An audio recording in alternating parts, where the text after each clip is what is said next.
And we're back for part two of Healing Our Land's live interactive broadcast here on the Boston Praise Radio and TV Network. I'm your host, Pastor Hobbs.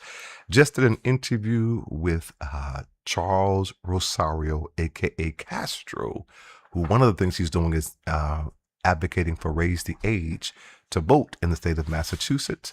In addition to that, he also is the first directly impacted person that's employed by the Emerson Prison Initiative. And it's interesting that at that particular, the impetus for me to meet him was the In Thrive Film Festival that my friend Sincere Allah actually made me aware of, who hails from Virginia, though he's originally from Boston. And so I had the opportunity to go to Emerson and to meet the brother who we just interviewed, as well as I went to the several of the films.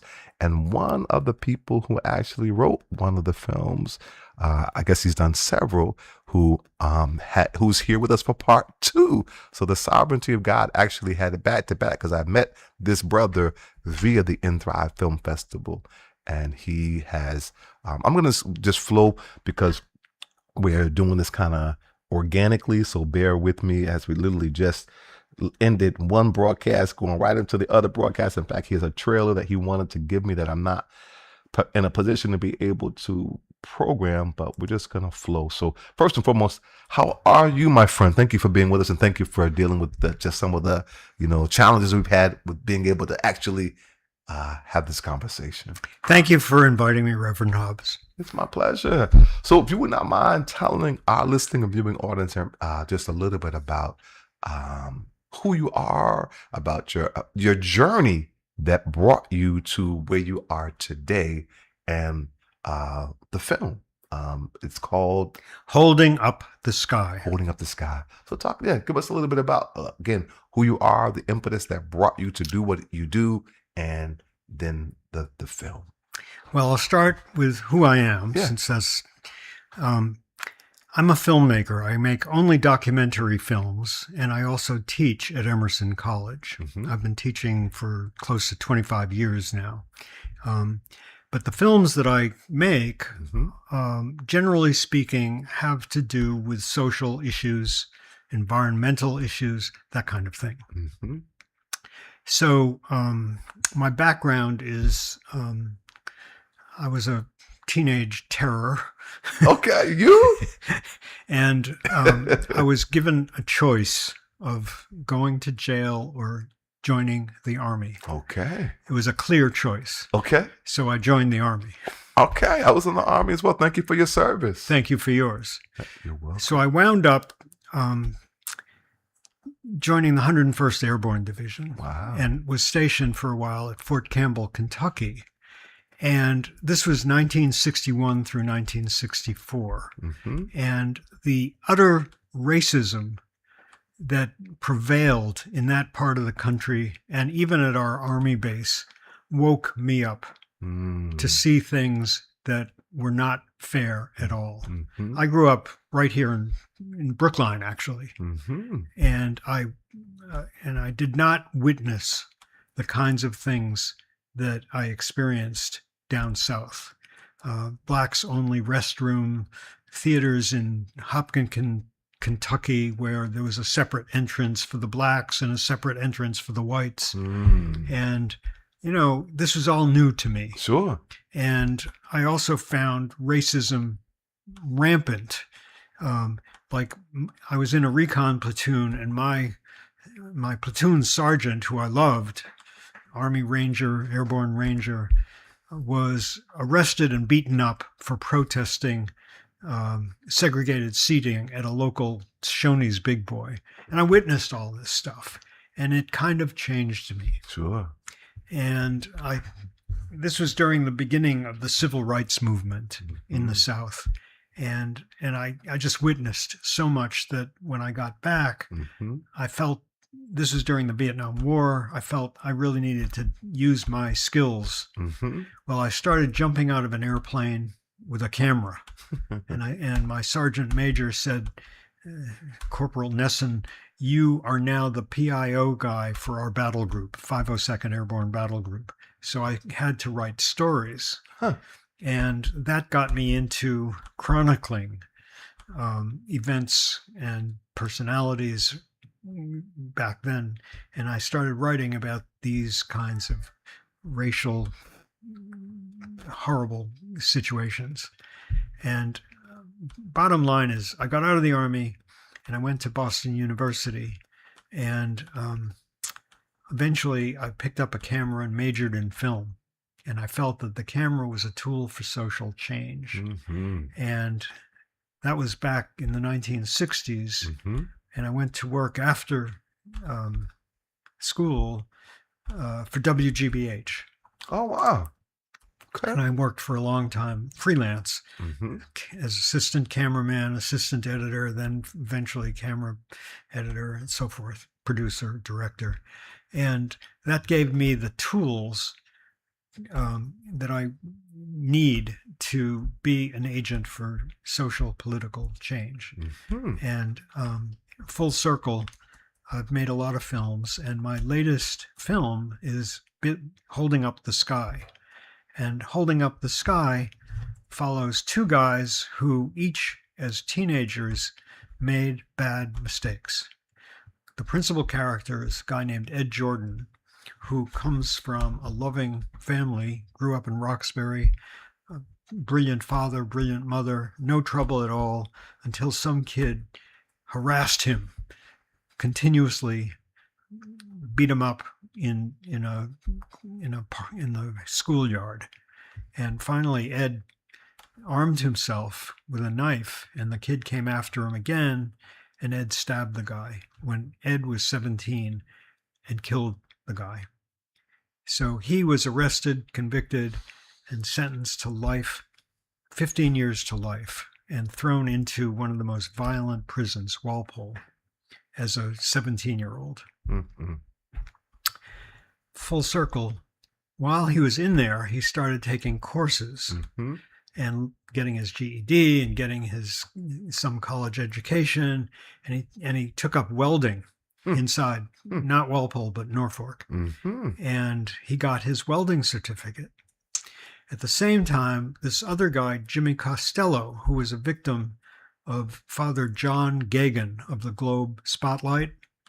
Gagan, as a Catholic priest, raped Jimmy, who was his altar boy, not just once, but continuously from the age of 6. And Jimmy, by the time he got to be 13, started rebelling. And his mother would dress him up in the altar boy clothes, and he would get on the bus to go to the church, get off the bus, take off the clothes, and he joined a gang. The gang wound up killing somebody during a robbery. Jimmy, as part of the gang, even though he didn't actually perform that act, was arrested and convicted of first-degree murder, felony murder, I should say, and sentenced at age 15 to life without parole. Wow. So imagine Jimmy, a small, blonde, Irish-American kid, thrown into the lifers section of Walpole. Ed Jordan mentored him. And I don't mean by that took advantage, but actually mentored. He said, you got to get an education. Mm-hmm. And Jimmy, at age 15 with a life without parole sentence, says, what do I need that for? I'm going to die in prison. And Ed said, you never know. Finally, the Supreme Court in 2010 made a ruling that said juveniles like Jimmy, convicted of life, given a sentence of life without parole, would be eligible for a parole hearing. And eventually, after 38 years, Jimmy got out. Wow.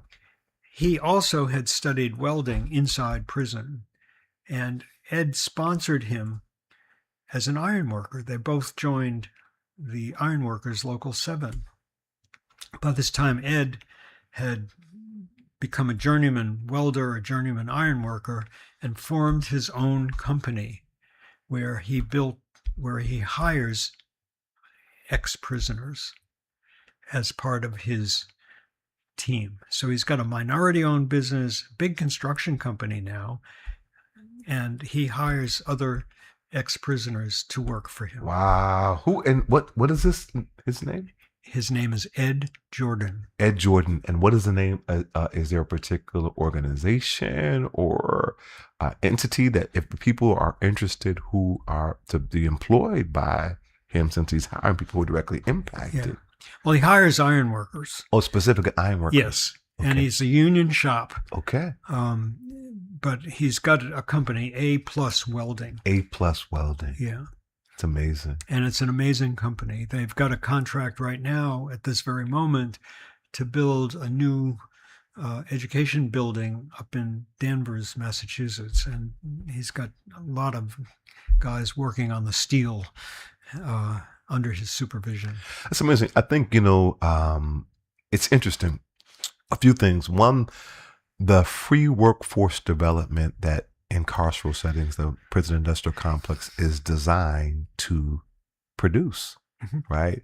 I was just sharing with a brother before you came, our brother Rosario, the restorative justice practices that are one of the things that I learned in the process of having people be civically engaged. Dr. Cook, who is a history major, and she serves on the board of directors for Healing Our Land, but she also is a graduate of Harvard.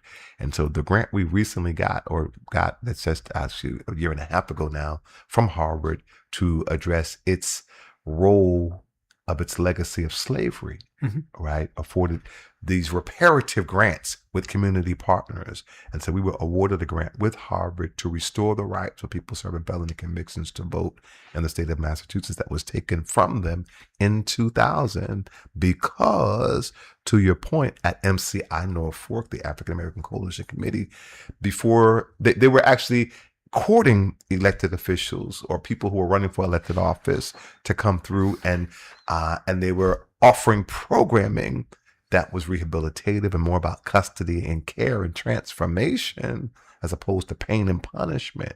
And so Governor Cellucci at the time, they were really literally creating a voting block that they felt was too much power for people who are incarcerated. And what was said in essence was that they can't follow the basic rules, they don't deserve the right to vote.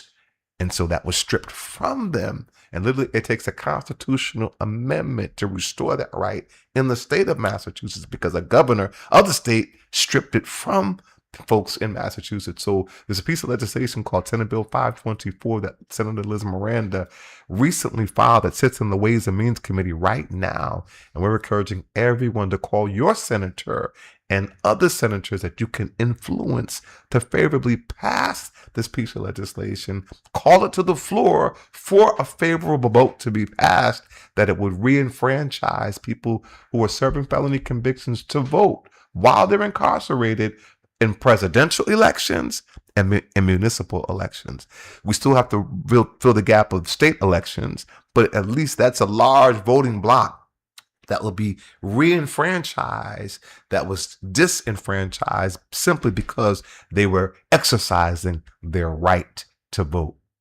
I know that Senator James Eldridge, who co-chairs the Criminal Justice Reform Caucus, is on it. Oh, he's on it. And others. I live in Somerville. Yes. And I have Erica Idahoven. Another one, big champion for us. And Christine Barber. Okay. Both, who are our state reps, are on it. And Erica, I'm a friend of a guy who just recently was released from Norfolk after a wrongful conviction, wrongful sentence. His name is Fuquan. We know Fuquan. We love Fuquan. We love Fuquan. And I would visit him and Erica would show up. Nice. Wow. At the same time. Yeah.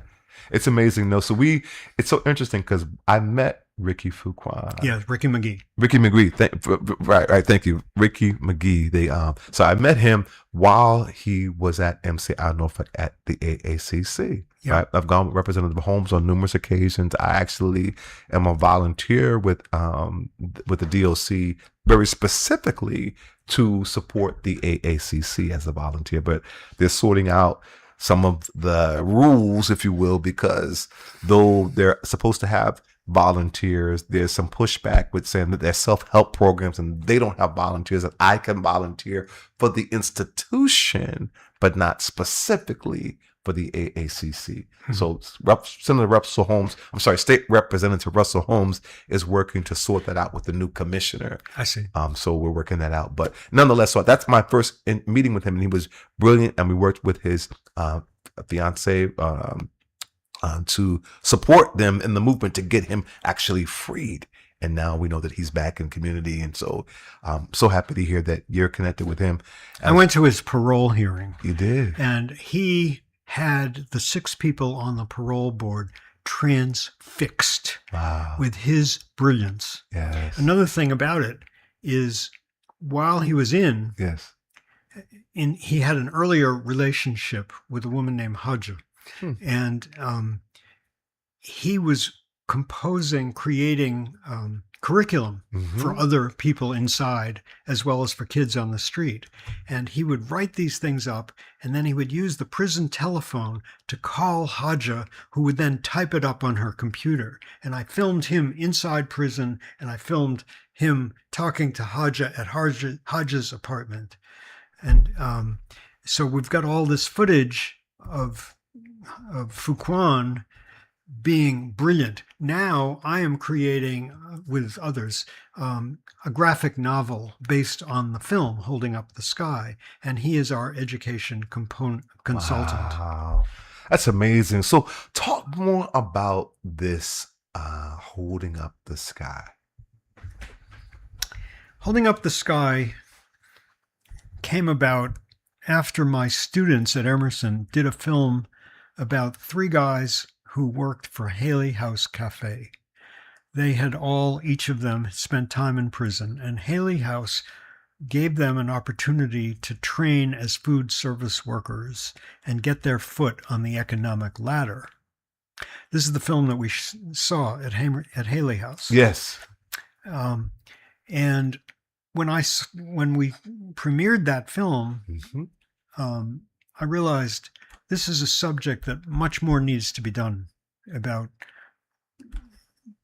how people coming out of prison get their foot on the economic ladder. What are the barriers? How can they succeed? And one thing led to another. And I wound up meeting Ed Jordan through a former cellmate. Wow. Or blockmate, I guess. We went out. We had a pizza at Big Daddy's Pizza in Alston. It was a pepperoni, of course. And we shook hands and said, let's do this. And I started this film 8 years ago based on a handshake with Ed. And at that point, he brought Jimmy in because Jimmy was working for him. And there was no script. There was no plan. I would call up Ed, what are you doing today? And he'd say, well, I'm over at such and such a location. Why don't you come and bring your camera? And I just started following the action. Wow. And I started pulling pieces together in the editing room. And I interviewed Ed and asked him specific questions. And he is brilliant. And at one of our first interview sessions, he came up with the elephant and the ant story. You know the elephant and the ant story. I don't know that I know the elephant and the ant story. Educate us. Well, the ant and the elephant were best friends. Okay. And the elephant was walking along, and all of a sudden the ant got up, ran down the elephant's trunk, and lay down on the ground with his legs up in the air. And the elephant looked down. What are you doing? And the ant said, I'm holding up the sky. And the elephant said, you can't hold up the sky with those 6 little legs. And the ant said, one does what one can. That is the framing idea for this film. And in fact, when I was interviewing Ed Jordan, he told this story much better than I just did. And so I start the film with that story. Wow. And then we go through the whole history of his life, as well as Jimmy's life as a victim of the clergy sex abuse and all that. And we wound up showing Ed starting his own company and getting as a minority-owned business and the struggles he had getting funding for that.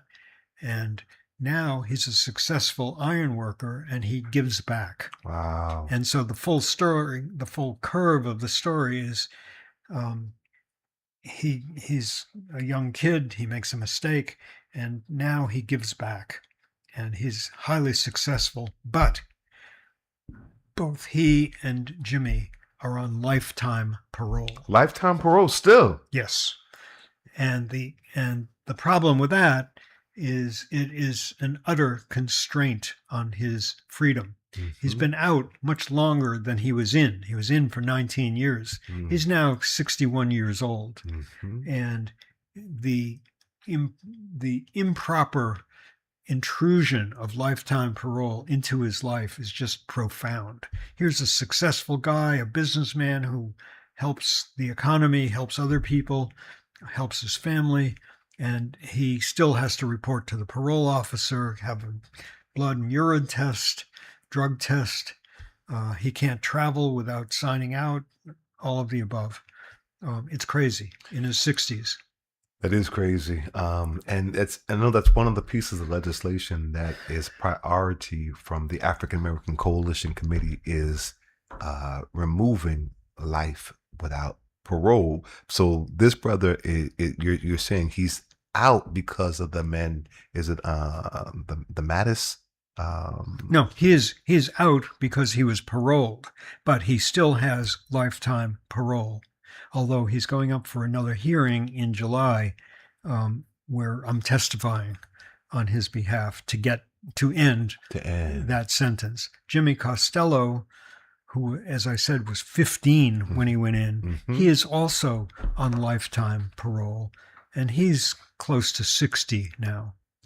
Wow, it's crazy. It is. So that's so lifetime parole means you, for the rest of your life, as long as you live, you are essentially a prisoner, because you have to report to a parole officer, you have to give blood, urine tests, drug tests, you can't travel freely, and there are many other constraints. You are subject to unannounced visits into your home, into your personal life. How long does it take to prove that you're a good guy? Yeah. Or a good woman? Yeah. Why should you be burdened by all of this? Yeah, these are some of the things again. So one, we applaud you for your journey, your testimony, your evolution, and being able to use your gift, right, your skill set to be able to facilitate raising these kinds of issues to the broader community that can do things to be able to change some of these systems that continue to perpetuate bad outcomes. Exactly. We have to raise our voices. And it's not just these issues related to prison and ex-prisoners and parole and all that kind of thing, but we are in kind of the end game of our democracy at this point. And we have two choices. We can push back or lie down and take it. We're not lying down. That's right. We need to act. We need to do everything in our power to push back. And so this is a critical time in American history. I totally agree. So I'm curious with the film Holding Up the Sky. Holding Up the Sky. So if one is interested in being able to see the film or to show the film at a place that could maybe generate people to actually be engaged in the movement, right, for democracy or some of these other kinds of issues that we're talking about, prevention and or intervention, how could they be able to do that? Well, a couple of things. One, we're now doing a graphic novel based on the film. Oh, nice. Right. And we need support. Okay. So the support can come in through our website, www.holdinguptheskyproject.org. There's a link to support this. Perfect. That's one thing. The other is to write to me, call me, and we can show the film at various venues. So, for example, we recently showed it at the University of New Hampshire, a social legal justice class. We showed it at a Church of St. Mary in Framingham. We showed it at part of the In Thrive Festival as well. Yes. And we showed it at the Somerville Theater. And there are many other venues. This is not a film made for film festivals. This is a tool for social change. So I want to get this film shown in prisons, inside prisons. We showed it at the State House, I might add. Okay. And we had a panel discussion with each of these screenings. Nice. Where we bring Ed and Jimmy in. I'm sorry. Go ahead. We bring Ed and Jimmy into the panel discussion. We have them physically present, or by Zoom, and the people in the audience can talk directly to Ed and Jimmy and others. So, for example, when we showed it at the State House, it was the Criminal Justice Reform Caucus that sponsored us, and Senator Eldridge co-sponsored it. Christine Barber, state rep, was the chair and sat with the panel to have a discussion of these kinds of issues. We had 80 people in the audience. It's beautiful. So what would be the phone number or the address? I know you give the website, but if one was interested in being able to reach out to you to show the film, is there a phone number and or an email address, or how would they reach you? Okay. Phone number is 617-869-8267. 617-869-8267. Okay. And my email is bnesson, BNESSON, numeral 2@gmail.com. Beautiful, beautiful. And I know you gave the website earlier. The website again? www.holdinguptheskyproject.org. Beautiful, beautiful. Now, is this the only film, or have you done other films, or is this the project that you're specifically kind of focusing on right now? This is the one I'm focusing right now, but we're also working for Act Blue, doing short films. So, for example, I'm a veteran, so I'm a member of a brigade, Veterans for Peace, and the Smedley Brigade. And so on Memorial Day, for example, I filmed on Boston Common of this brigade out there talking, singing, protesting, and we did a short piece, 35 seconds, that is appropriate for cell phones, of this whole protest movement. And so I'm working on projects for Act Blue to get out the vote, to motivate people to become active in anti-war and in getting our political system right side up, because it sure is not right side up right now. Yeah, absolutely correct. So I'm wondering, again, as I told you, we're part of an aggressive campaign to restore the rights of people serving felony convictions to vote across the Commonwealth. And so utilizing media and short films and those kind of things to be able to educate people. So I love what you talked about. You said 35 seconds. People's attention spans is very short. Yeah. And so it takes a great deal of craft to be able to, in 35 seconds, communicate in a way that's going to be impactful. So that's a skill set. That's a niche. And I'm wondering if there's a way to be able to collaborate, to partner with you, to be able to help us we've got a social media director that's helping us to be on social media platforms, as we now have we know that's what it's going to take for us to really build momentum in our movement and to get the message out to all across the Commonwealth. One, for people to pass this piece of legislation, Senate Bill 524, because that's most immediate. Simultaneously, being a part of educating people to understand that people have been disenfranchised and that they had the right to vote before 2000, because people don't even know that history.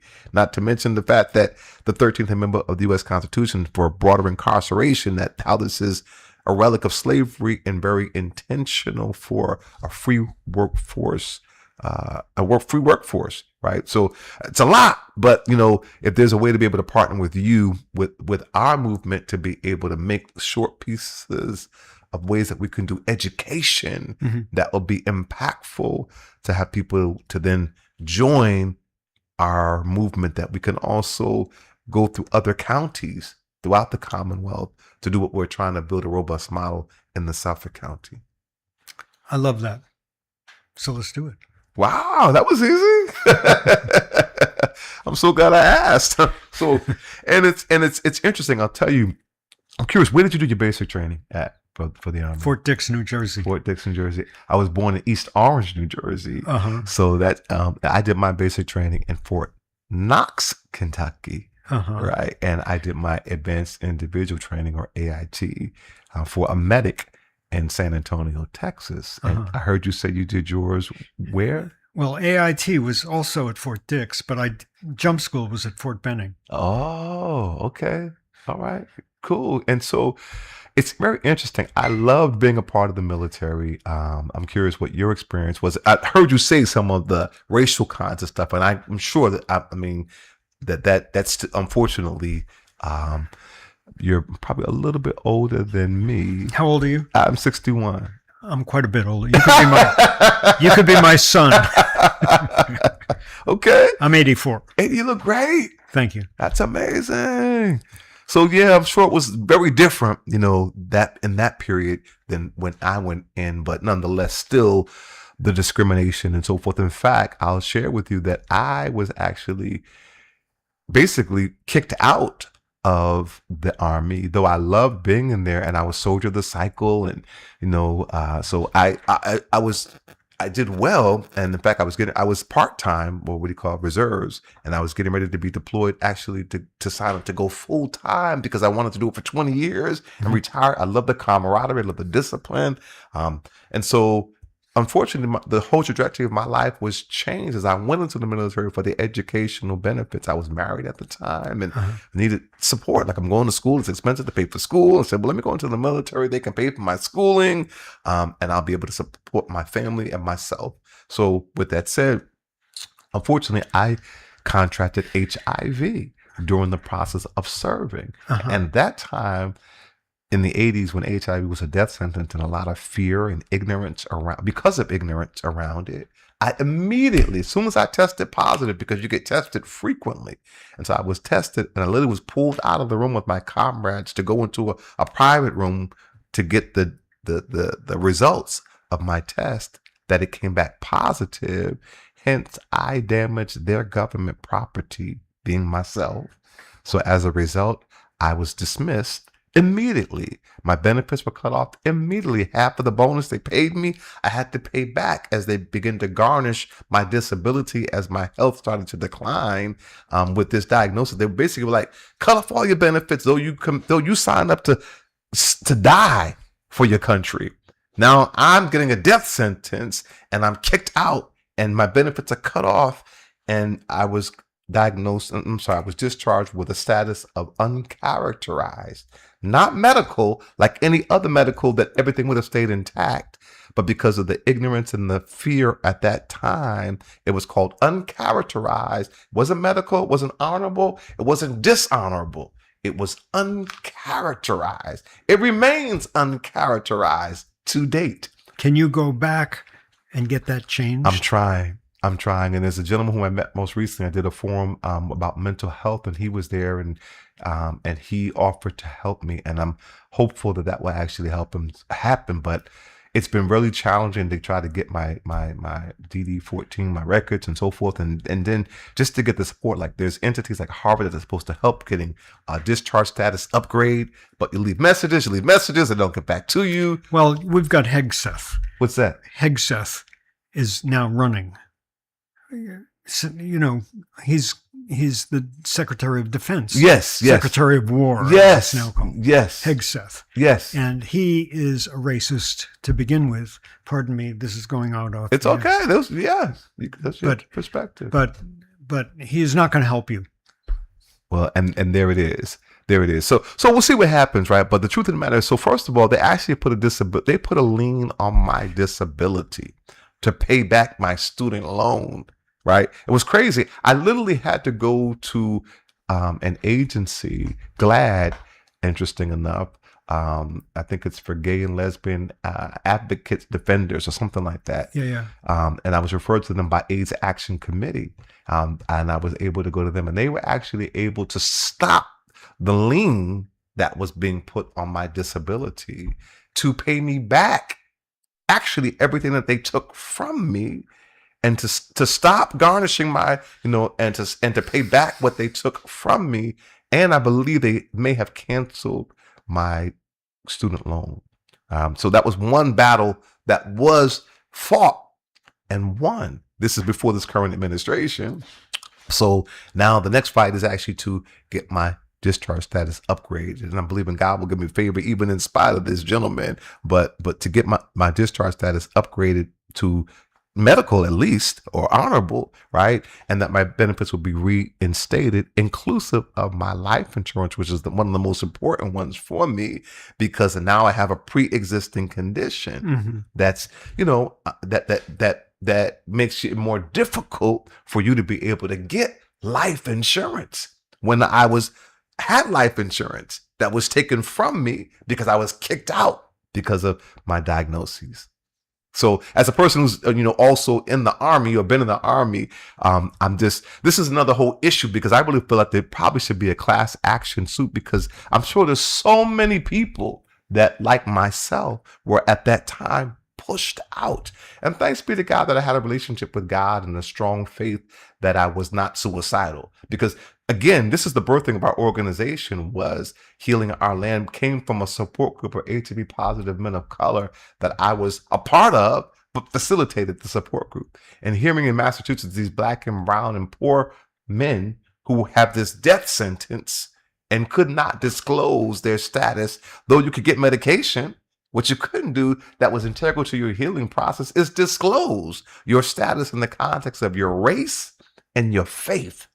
And those are two things that are integral to your identity and struggle of systematic oppression as Black men. So that was the impetus of me birthing Healing Our Land. And that was the impetus of me actually being really intentional in the underserved, the marginalized, the disenfranchised, the high-risk communities for HIV. And one of those populations were those who are incarcerated. That was my entree. Fortunately, I've not been incarcerated. Not that I've never done anything that wouldn't warrant that to be the case, but the grace of God, that was not the case. And so my very intentionality going behind the wall was during the HIV time, to be able to make sure that people behind the wall, one, who were infected, got the resources that they needed. Two, those who were infected were that people were not infecting other people, and then coming back into community, that you're not continuing to affect, to infect people. So we would do testing. We would train people as counselors and testers. We would go to high-risk sex environments and do prevention. So again, we were just very, very intentional, maybe with people who were elderly, people who were from the deaf community, people who were handicapped. Like, there's so many communities that are underserved that we don't think about how they navigate life with these issues that we all deal with, right? People are sexual beings, and not that you only get HIV from sex, because you can get it through blood to blood, tattoos and piercings, or a fight, right? It's blood to blood. Exactly. So there's so many ways, and there's just people don't, and so people would be like, oh, when we would encourage people to be tested, because the only way that you know that you're not positive for HIV is that you take a test. You don't know any other way. That's right. Right. And so we would encourage people to be tested. And many people would not want to be tested because they would feel like, oh, I'm in a monogamous exclusive relationship. Well, you don't know that emphatically, one, right? And two, you don't know what maybe you've been exposed to, even independent of your sexual relationship, that you may have contracted it and you may be infecting someone else. Correct. So we encourage people to take responsibility for your own health. You get tested frequently, right? And make sure that you are not present for the antibody of being exposed to the human immunodeficiency virus. In many instances, people didn't get tested. The doctors haven't even offered people to be tested because they didn't feel they fit the profile, and they got diagnosed later. and it progressed to an AIDS diagnosis by the time that they finally got a test. So I just say that to say that this is another whole kind of a thing that I feel like people who were veterans who were kicked out at that particular time, that there probably, if there isn't, should be a class action suit. It's interesting. You talked about the police, not the police, the priest. Yes. The priest indiscretions. That was another whole proponent. Indiscretions is a very pallid word. Atrocities. That's really probably. You're right. You're right. You're right. Thank you for that. No, because it's true. And I actually, there's no word to really fully articulate like how it was rape. It was an older priest raping young boys who were victims. That's what it was. Yes. That's what it was. This powerful institution, and you can't ever really repair that. The Catholic Church lost a lot of property and maybe some money because, again, and there's so many people who are still, you cannot repair the damage that has been done. No, but luckily, like people like Jimmy, through reflection, yes, and through study and through his development as a man, yes, he has encapsulated that history, bundled it away. It's something he is certainly aware of, but he's moved on. Yeah. And he is able to repair the psychological and physical damage because he has also found people around him who love him and support him. And these are critical moves for survival for people who are victims like Jimmy was.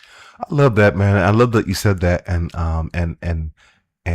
I would submit, in addition to survival, is he seems to not just be surviving, but actually thriving. He is thriving. He is giving back. Yeah. So, for example, he is a really good cook, chef. And he volunteers as a chef for people who have special needs. Really?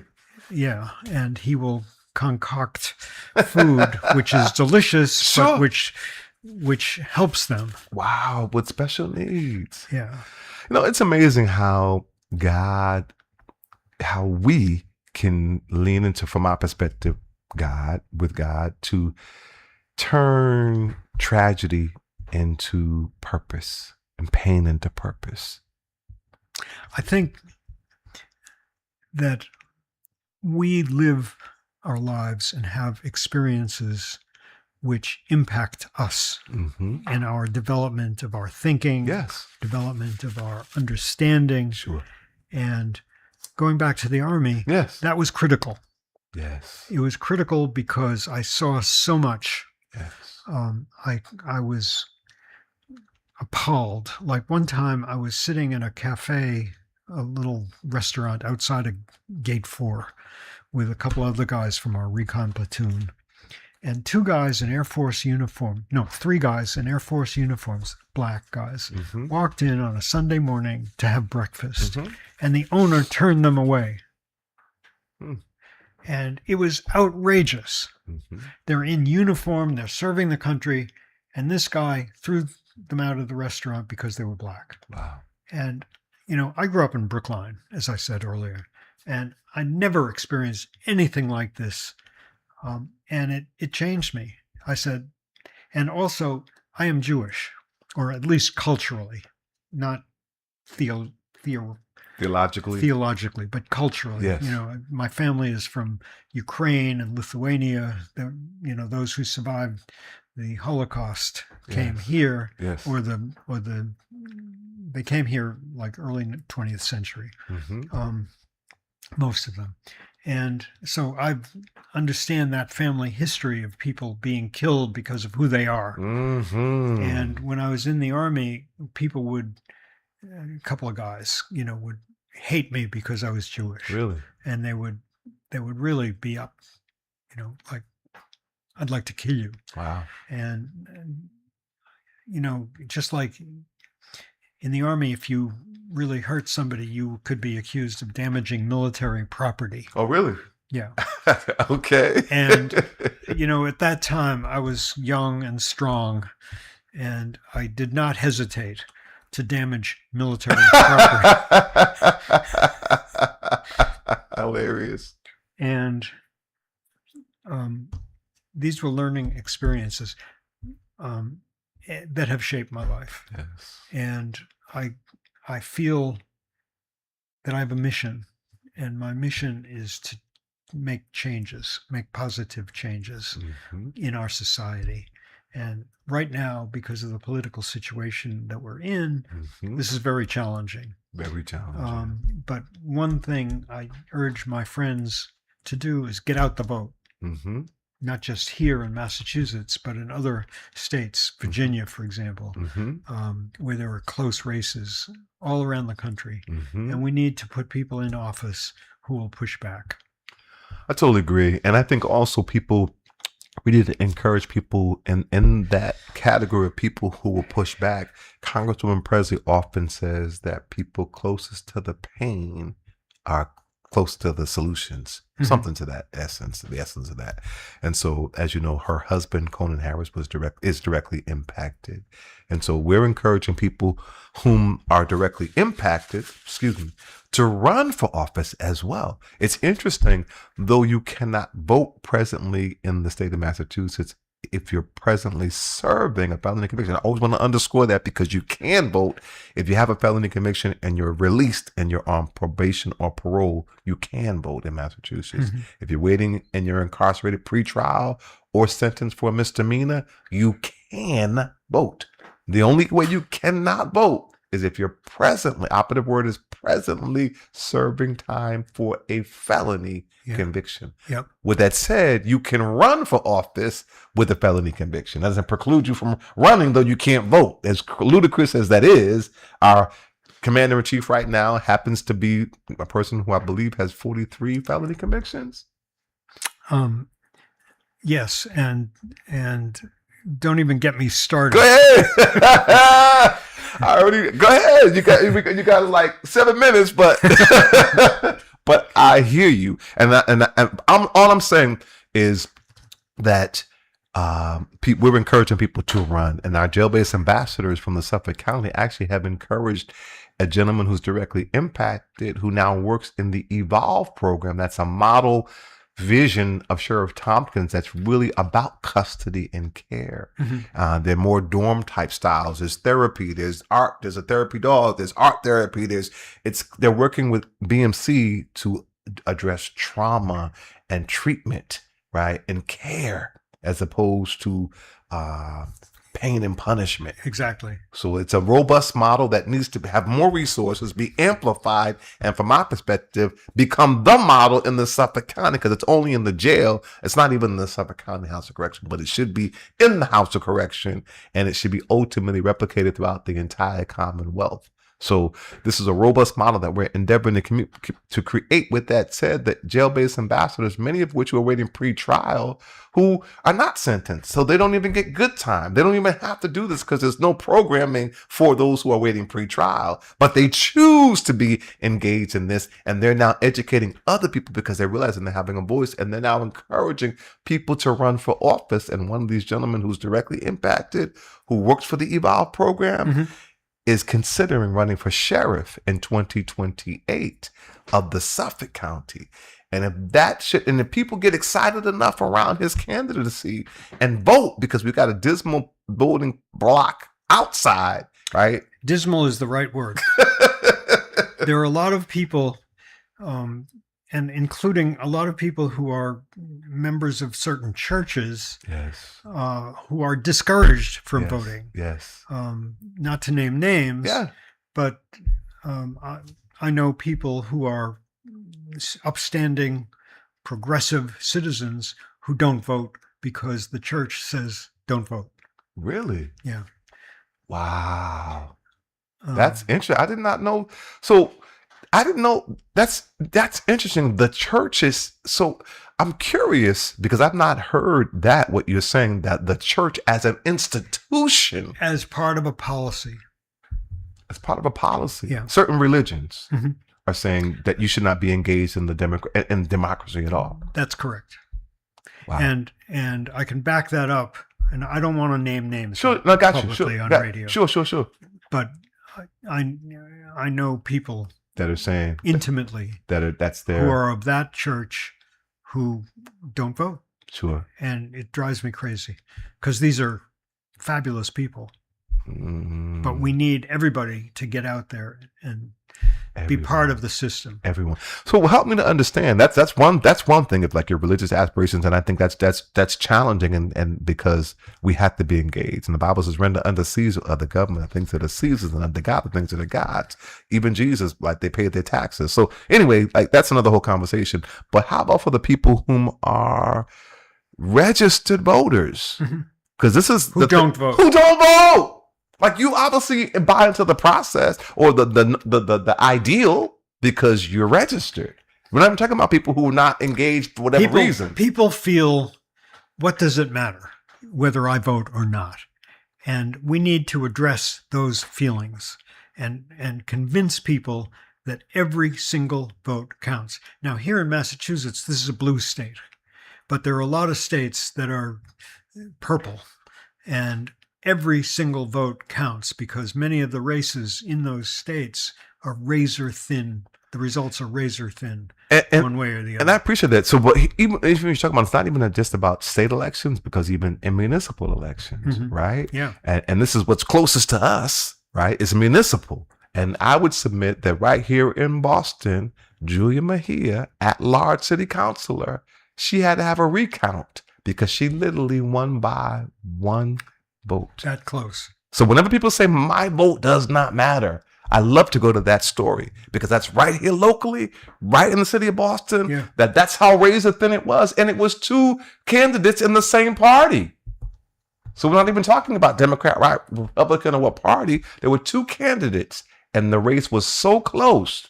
It was one vote that decided that Julia Mejia would actually, so that one person who said my vote doesn't count was the one person who voted, who made the deciding factor Exactly. of that, of who would be the candidate who was at large. So it does matter. Every vote certainly does matter. And it isn't just the votes. We need to act. Yes. We need to act. Like my wife, Kathy Gregory, is on the phone 3 or 4 nights a week doing calls to other states, getting out the vote. Oh, good. Or she writes postcards to send to people. Vote for this candidate. And she'll spend 30 hours a week doing this kind of political work. There's no pay. Yeah. Her motivation is, we've got to change this system so that we can have a real democracy. A real democracy. So important. I'm so grateful for you taking time to be on the broadcast today. Again,